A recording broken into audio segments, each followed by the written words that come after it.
കരുവന്നൂർ സഹകരണ ബാങ്ക് തട്ടിപ്പ് കേസിൽ പ്രതികളുടെ മുൻകൂർ ജാമ്യാപേക്ഷ സുപ്രീം കോടതി തള്ളി. 2006 മുതൽ 2011 വരെ കരുവന്നൂർ സഹകരണ ബാങ്കിന്റെ ഡയറക്ടർ ബോർഡ് അംഗങ്ങളായിരുന്ന ക്രൈംബ്രാഞ്ച് രജിസ്റ്റർ ചെയ്ത കേസിലെ പ്രതികളാണ് മുൻകൂർ ജാമ്യം തേടി സുപ്രീം കോടതിയെ സമീപിച്ചത്.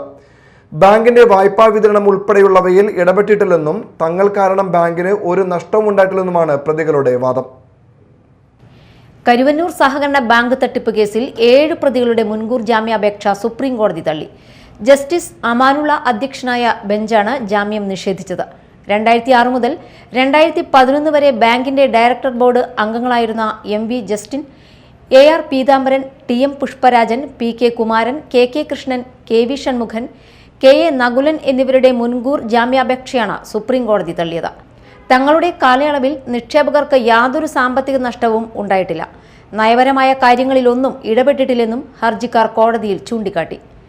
എന്നാൽ ഇവർക്ക് കേസിൽ പങ്കുണ്ടെന്ന് അന്വേഷണ സംഘം കോടതിയെ അറിയിച്ചിരുന്നു. തുടർന്ന് മുൻകൂർ ജാമ്യാപേക്ഷ കോടതി തള്ളുകയായിരുന്നു. ഹൈക്കോടതി ജാമ്യാപേക്ഷ തള്ളിയതിനു പിന്നാലെയാണ് ഇവർ സുപ്രീം കോടതിയെ സമീപിച്ചത്. Media time, Kochi.